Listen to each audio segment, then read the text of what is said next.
Hello guys, DJParson here and back for the H1 of the tier lists. But first, I want to thank all of you guys for your support. The H8 tier list was a huge success. It's my most liked video now and we got a ton of new subscribers, so yeah, welcome to all your newcomers. Hope you enjoy this video as well. There's also a lot of discussion, very interesting discussion in the comments of the last video, and this time I'm gonna link the tier list in the description. So you guys can do your own tier lists, maybe share them in the comments, share them with friends, discuss and compare them with my tier list, with other tier lists, and that is gonna be really interesting, so you can check that out in the description or maybe the comments. With that said, let's first jump into the old ratings of the HA cards, of the H1 cards that I did before from my earlier videos. Here you can see all of the ratings that I gave, and I'm not going to go over the leaders and wonders in this one too much because that's where the tier list comes in, but it's really interesting to take another look at my old ratings and discuss them a little bit more. Those videos are quite old, as you guys know. I'm not going to go into too much detail about the yellow cards. I don't think really they have changed much. Breakthrough still the best, Engineering Genius still the best, so those ratings seem pretty good. But the text probably has to have changed a little bit, especially the first card. I mean Iron, that's something that I put at 7. I definitely would rate that a little bit higher now. I mean these are H1 cards, and the ratings are for the 1 vs 1, and Iron in 3 and 4 player games definitely more important, but I've come to see that Iron in 1 vs 1s can also be really strong. You get a lot of breathing room where you produce a lot of resources, so yeah, would probably put Iron at 8, maybe 9 even nowadays. Then the irrigation seems about right. I mean, if the Oceanliner service, that got the huge buff, so if that is in the game, then you don't need irrigation that much, so yeah, depending on the card mix, that changes of course. Then the rest, Theology still not really good. Alchemy, I would rate that lower now. I'm not a big fan of Alchemy anymore. It's still a good tech, but not the one I go mostly for. I try to get by with 3 philosophies and maybe some wonders that produce science. Printing press, yeah, probably even lower than 5 to be honest. Bread and circuses, big change. Definitely not a 5 anymore, depending on the card mix of course. That is always the problem when doing these ratings. When there's Pierre in the game, Pierre de Coubertin, then Bread and Circus is easily 7, 8, maybe even 9. I mean, there's only one Bread and Circus in 1 vs 1s, so that can become a really important tech. Drama, also if there is Marlene Dietrich in the game, Drama definitely becomes a little bit better. Same goes for Bach. He got a huge buff in the expansion that I didn't calculate or didn't rate too highly, but Bach is getting a lot of love nowadays, so Drama probably a little bit more important. Then the blue technologies seem about right. Cartography could even be lower. I mean, it depends on colonies, right? If you have any in hand. Code of Law is still one of the most important techs from H1, and Masonry. There are some wonders that can really profit from Masonry. We're going to go into that when we talk about the wonders, especially from H1. You guys can see that in the wonders here. Silk Road needs a lot of steps, Forbidden City, Great Wall, so that can work with that, but overall still not that great. Then yeah, Knights and Swordsmen seem perfectly fine at 9 and 8, depending on the tactics of course that you draw. Monarchy at 8, maybe it can even be 9, depending on what you like. If you can wait for the constitutional monarchy, that is of course a lot better. Depending also if you have Code of Laws or not. And then Theocracy, that changed quite a bit I think. I wouldn't put Theocracy higher than Monarchy anymore. I got a lot of comments asking about Theocracy. That definitely is one of my unusual ratings that a lot of you guys probably disagreed with. I like that with Joan of Arc and then St. Peter's Basilica. I like that combo, but yeah, nowadays Theocracy definitely not that much of a good card. So probably like a 7 now, so big change there. So that were all the techs, and let's get right into the tier list. So again, we're gonna start in the D tier and then climb up to S tier. You guys know that from the last video. S tier is the best and D tier is the lowest. And when we talk about lowest H1 leaders, first that comes to my mind is probably Gutenberg. There we have Gutenberg. He can be good if you get him really early, But the problem is, if you get him really early, like before you get your Satan philosophy going, then the problem is you're gonna be stuck with Gutenberg for a very, very long time. And you can use him like 3 or 4 times, and then you can't upgrade or build new labs. And then you're gonna be stuck the whole of H1 with Gutenberg, who's not gonna give you much. So yeah, definitely not one of the strongest leaders in my opinion. He has moments where he can shine, gives some civil actions, gives some culture. That is okay, but overall not one of the strongest. Another leader that's really not one of the strongest for me is Eleanor of Aquitaine. The problem I have with her is basically the same that I have with Confucius. She needs you to control the event stack, but doesn't give you anything to do that. And she basically forces you to play politics. And politics is something that you really have to be careful with if you want to play or not. But if you don't use your politics action, then Eleanor doesn't do anything. So that's basically forces you into stuff you don't want to do, and that is not a great aspect of the leader. Another one, I might get some slack for that, but another really weak leader for me is Michelangelo. The buff definitely helped, he got a big buff, but early culture production is not the biggest. He is more of a wonder grabber, so you can take a lot of wonders with him, and that can work. There are a lot of good wonders, and you have nice resource production, then you can get a lot of wonders going, and then that's definitely pretty good. But it's really hard to pull off. You need the wonders to come at the right time, you need a good resource production. So yeah, definitely one of the weaker ones for myself. And then coming up to C tier, one leader that was not so bad before the expansion, but nowadays I don't like him as much, even though he didn't get a nerf or anything. But yeah, the meta changed maybe a little bit. I'm talking about Genghis Khan here. He was pretty strong when you got him with heavy cavalry. Use swordsmen or warriors to fulfill that. I think maybe just there are better military leaders now, especially Zhishka and Saladin. So Genghis Khan really doesn't seem that strong anymore. He can be countered more easily if someone's stronger, especially in 1 vs 1. After I talk about all the ratings for 1 vs 1, I'm also gonna take a quick look at what might change in 3 and 4 player games. But in 1 vs 1, Genghis Khan really not one of my favorite leaders anymore.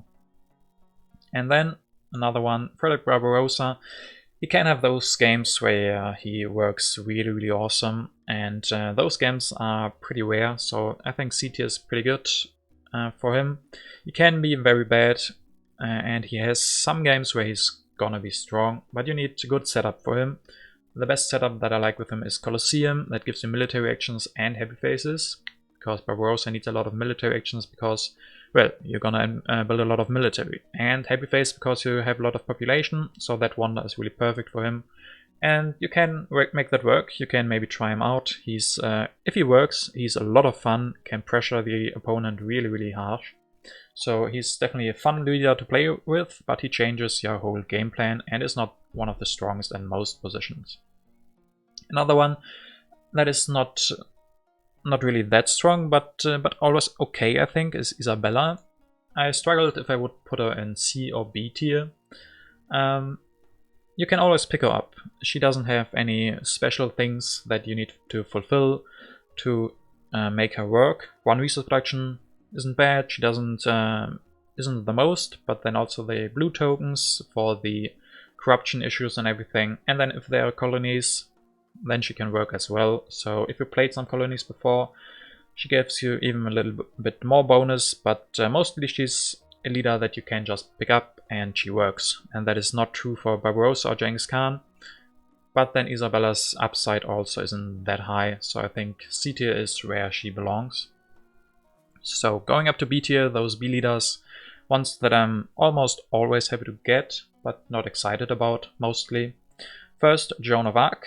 Yeah, I rated her a lot higher in my old card reviews, because before the expansion she was my favorite, and there were some really nice combos with her and St. Peter's Basilica. But St. Peter's Basilica got a lot worse with the expansion, with that nerf.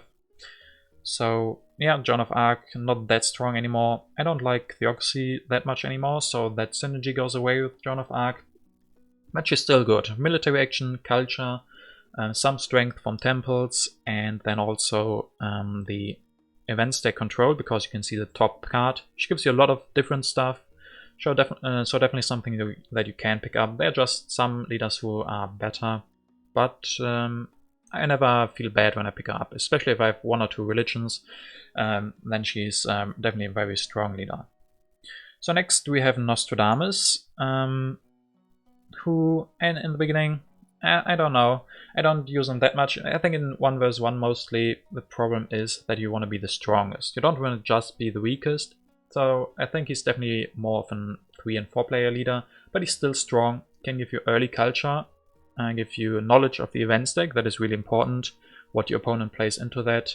And of course defending against aggressions, so if you're in a hard spot and your opponent wants to play aggressions on you, then Nostradamus definitely is a really strong leader that can stop those aggressions. So overall, someone, again, like Joan of Arc, has a lot of different purposes and can be good in a lot of different situations, but is never really outstanding, so I think B tier is pretty fair for him. Then we have a leader that has a lot of up potential and downside potential, that is Columbus. I mean, if you don't have a colony with Columbus, he's obviously D tier or even worse. He shouldn't be on this list even. You have to make E or F tier for that, because without colonies he doesn't give you anything, right? But with vast territory he's probably one of the best leaders.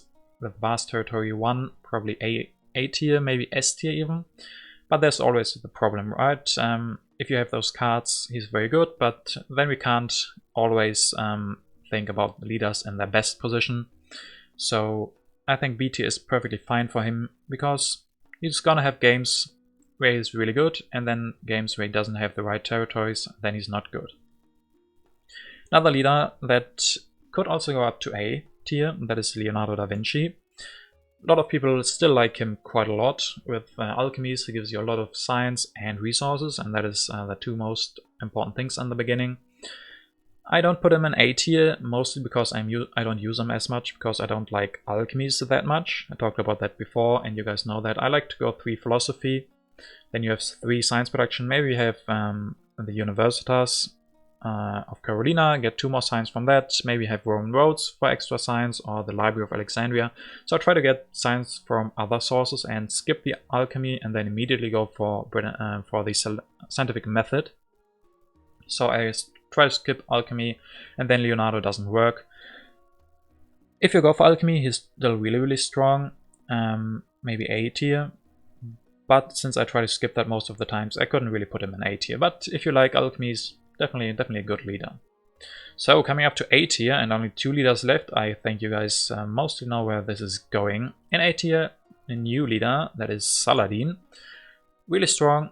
I like choosing. I really like that aspect of him. I think that is really good game design. Choosing if you want strength or civil actions makes for some hard decisions often what you go for. So I really like that aspect. And then he's really strong. I mean, free civil action, that's really good. We talked about Hammurabi in the last video. Saladin is just like an upgraded version of Hammurabi, doesn't even cost military actions. And sometimes the strength that he gives can be the deciding factor between losing or winning an aggression. So he's definitely a very solid leader. I'm always happy to get him, because you always need civil actions, right? And then S tier, you guys know who's coming, and that is Jan Žižka. I took some time to really appreciate him, but nowadays definitely think he's the strongest leader from H1. Relatively to the age and everything, he might even be the strongest leader in the game at the moment. Like, he dominates H1 more than any other leader that dominates their respective age. So yeah, he's really strong, gives that military action that is really important. Then he gives culture production, and even more than Joan of Arc. I think in my old video I compared him to Joan of Arc and said that Joan of Arc was better because she also gave you event stack control. But the thing is, yeah, Žižka gives military actions, culture and strength, so the same as Joan of Arc.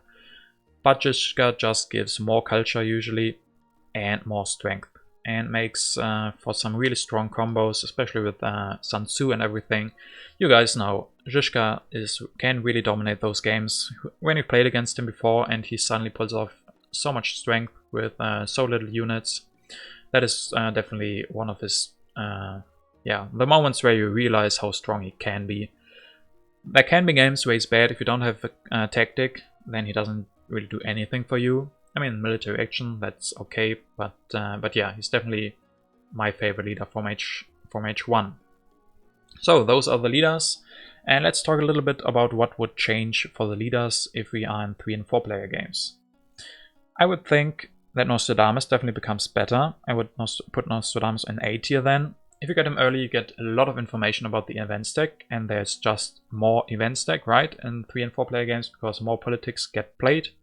So he gives you a lot of information what events might be coming out, so that is really strong. Also, defending against more aggressions.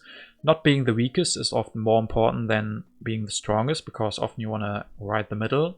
So Nostradamus is definitely a stronger leader for my opinion.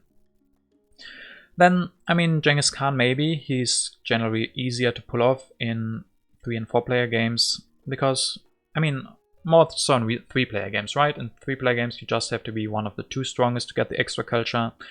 4 player games maybe is not that good again. So yeah, maybe in 3 player games you can be B tier, and then 4 player games maybe C tier again. Isabella, I mean, resource production is a little bit more important, and there might be more colonies, so maybe Isabella is also B tier in 3 and 4 player games. The rest, I don't know, we could change a little bit. Eleanor could be better in 3 and 4 player games, but that's really hard to decide. I think these are the most important ones. Nostradamus being a little bit stronger, or a lot stronger, depending really. But I don't think he comes up to Zizka. And Isabella being a little bit stronger. But yeah, that is something that would be really interesting for you guys to decide. Maybe you can do your own tier list and then name them 3 or 4 player games. And then that can change quite a bit. So that would be really interesting. But yeah, for now, putting them back where they belong. And let's talk about the wonders. Starting in D tier again, one of the wonders that's probably built the least often, Silk Road. I mean, I like the idea behind building 1 step and you get the benefit already, but the problem is 5 steps, and that's so much. I had a game some time ago where I had the perfect setup. I had extra civil actions, I had masonry, and then still Silk Road wasn't that good, because 2 culture production is nice to have, but that's like a really strong bonus, right? That is something that good wonders have as an additional bonus. 1 science production really is not a lot. That is really not a lot for all of the stuff that you have to pay. So many civil actions. I mean, yeah, it doesn't cost as many resources. So if you're short on resources, maybe it can work, and you have a lot of civil actions to build that wonder. And yeah, the aspect, the benefit of the first yellow action card, it's neat, but it's not game changing. Often you can't really use that anyway, so not that great in my opinion. Next in D tier is the Taj Mahal. If you get it for free, it can be good. If you don't get it for free, then it's really, really bad. Even if you get it for free, sometimes you get in those positions where you think, I shouldn't have taken that. I mean, if it's free, you get tempted, you want to pick that up. But if it's just lying around, costs quite a lot of resources to build and doesn't really give you anything, just culture production, and that's not something you want to focus on too early in my opinion. Like H2 is fine, and if you can get it like with other wonders where you also get other benefits, but Taj Mahal only giving culture for 8 resources and a lot of civil actions to build that. Yeah, if you have early iron, then that can maybe work. If you need to spend your resources, then it's okay, but definitely not one of the stronger wonders. Next, talking about not such a strong wonder that can just sit around for a while, for my opinion, is Machu Picchu. It's really hard to pull that one off, I think. You need a lot of resources to build that. It can work really, really amazingly. I've seen games where Machu Picchu gave players a lot of resources. And remember, this is for 2 players. I think Machu Picchu is definitely one of those wonders. In 3 and 4 player games, it can shine. There's more resources that you get from the developments in HA. And then resource production is more important in 3 and 4 player games anyway, because there are less yellow cards for every player. So Machu Picchu in 1 vs 1's just too expensive, it seems. If you go for iron, which you really, really want, Machu Picchu without iron doesn't really work, then you need to grab iron, develop that, upgrade, and then still finish Machu Picchu. You get maybe more free population, maybe you don't have to put that much into resource production, but still, Machu Picchu seems like a luxury you often can't afford. So another wonder in C tier for me is Forbidden City. 4 steps is quite a lot to build that, so not a big fan of that. One selection is definitely nice. If you pick that up early, it can help you in a lot of positions. And then the Ignore and Discontent Workers. I mean, it's just a little bit worse than just getting happy faces, right? I mean, there are some positions where it's better actually, but mostly it doesn't give you that much. I mean, yeah, if you don't have happy faces, you need to focus on that anyway at some point, so then Forbidden City can help you, but it also, yeah, works not that greatly with leaders like Pierre de Coubertin, for example. If you go for Forbidden City, you don't want bread and circuses, so not that great combo there. And the one civil action this late doesn't feel that strong. It's basically like a more expensive pyramids and later than pyramids, so you often want other stuff from your H1 wonder. Coming up to B tier, a wonder that was hit quite badly by the expansion, by the rebalance, that is St. Peter's Basilica. Definitely the best wonder from the base game, like the unrebalanced base game before the expansion. Definitely was the strongest because it only had 2 steps and 4 resources each. That was such a nice build. Now 1, 6 and 1 can really be tricky to build. First of all, 1 more civil action, and then the 6 resource step. That is often even hard to finish in one go. You need to have 6 resources in the bank to build that. So without engineering geniuses, that can be hard to finish. And then same as Forbidden City a little bit. Maybe that's just my preference, but there are more yellow tokens in the game because of Hippocrates and like Oceanliner Service gives 1 now, and you know, so happy faces that early often you don't need that much. And then also, if you go for St. Peter's Basilica, bread and circuses don't feel like a little bit of a waste. And then you can't go for the likes of Pierre de Coubertin, which I really like. It's still good with the 2 culture production, so B tier I think is justifiable. And it's also happy faces for the whole game. Like, get St. Peter's Basilica, then you can build 2 religions. If you go for Joan of Arc, if you get a free religion from the developments, that still is something that you can pull off, that can work nicely. And then you don't have to concern yourself with happy face at all. And that is also a really good feeling, where you can just ignore that part basically and concentrate on the rest. So still a good wonder, but a lot worse than in the base game. Then another B wonder that, yeah, that could also be A, depending a little bit, for me is the Great Wall. That is also 4 steps, that's quite expensive, 9 resources overall. The benefit is can be quite huge if it's, especially in 1 vs 1, it can be a lot of war focused, so getting like 3, 4, sometimes even a lot more strength from the Great Wall can be quite a big impact. Then the happy face is also really helpful in a lot of positions. Yes, Great Wall has some nice combos, like with Barbarossa. You really need happy faces, as we said, so that is like a nice combo for Barbarossa. First get Colosseum, then maybe get Great Wall, build a lot of swordsmen, and really threaten the opponent. But the Great Wall with the high cost and a lot of civil actions takes a lot of resources and civil actions to finish for you. So I mean, I could put it in A. That's a really hard decision to make.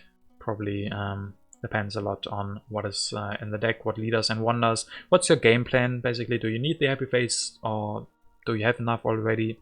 So yeah, a lot of aspects that you have to consider when deciding if you want to grab that or not. A wonder that doesn't really need a lot of setup, that doesn't that's basically always good for me, is the Universitas. So that comes up to A tier. 2 science production is so awesome. Yeah, it costs 9 resources, but 3 steps and 3 really nice steps. Like if you compare that to St. Peter's Basilica, we don't have a one enormous spike. We can spend some resources on the universitas for corruption issues. That is another thing with St. Peter's Basilica. If you have one free civil action and we want to spend that because you don't have anything else to do, you can do that with universitas. Often that puts you out of corruption. And then wonders like St. Peter's Basilica or Forbidden City make corruption a bigger problem than wonders that have the first step being quite expensive. So that's a big aspect of why universitas is easy to build, and then gives enormous upside potential with the 2 science production. That makes you be able to skip alchemy, which I already said I really like, so I like universitas mostly for that purpose. And then if you go for 3 philosophies, you go up to 5 science production. That is enough to carry you even through H2 in 1 vs 1, mostly in more play games often as well. So 5 science is quite a lot, so I really like that. And then maybe you go for late scientific methods, maybe even computers, depending on what leaders and wonders are there, so you have enough science for H1 and 2 basically.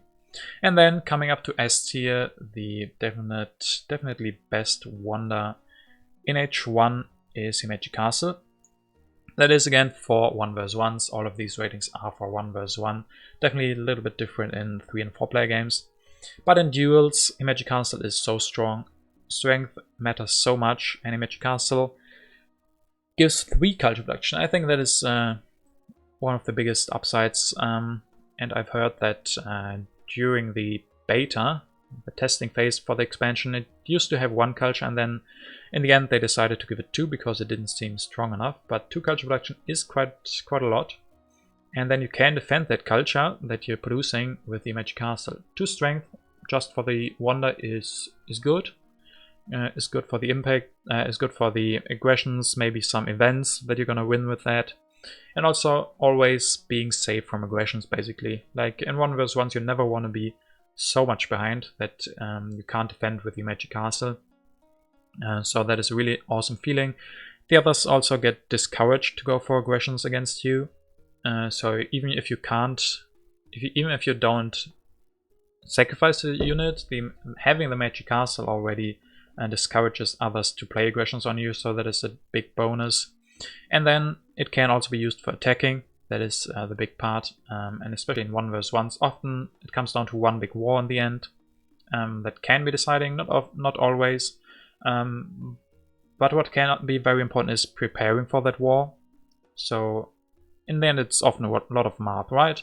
So having that Magic Castle discourages other player from attacking you, and he has to be more careful because your wars can be more devastating. And then Magic Castle really shines and is definitely the best wonder from H1 for me in duels. Maybe even same with the Zizka. I think these Zizka and the Magic Castle might be my absolute top leader and wonder from the whole game at the moment. Like of course, relatively speaking to the age, right? Of course, wonders and leaders get stronger as the ages progress. But if you have to decide on one leader and wonder that are the strongest, probably these 2 are in the top picks for that. I mean, it's going to be hard with Pierre de Coubertin. You guys know I like him quite a lot, so I don't know if Zizka has a chance against him. But from a power level, Zizka and the Magic Castle definitely the strongest in H1, as I said before. How does this change for 3 and 4 player games? Yeah, maybe Magic Castle comes down a little bit. Wars and aggressions not that relevant in 3 and 4 player games. It doesn't give you any production, and production is more important, as we said. So Magic Castle maybe comes down to A, depending a little bit on the game state. If you need that to defend, if you can go for aggressions and threatening other players with that. And then Universitas, you could put that on S tier, but maybe just gonna leave the spot of S tier empty for 3 and 4 player games. Machu Picchu probably becomes a little bit stronger. Resource production is more important. Same goes for food production, so Machu Picchu can help you with that quite a lot. And yeah, the rest, I don't really know that the rest really changes. Seems about right. The rest, you guys can let me know in the comments what you think. I really haven't made up my mind too much on how this changes for 3 and 4 player games. Definitely think Magic Castle becomes a little bit weaker and Machu Picchu a little bit stronger, but the rest, it's really debatable. And yeah, you guys can do your own ratings, compare them to mine, and let me know in the comments what you think. And I really hope you enjoyed this video. The next age will surely come next week, so I hope I see a lot of you guys then as well. Until then, stay safe and see you next time.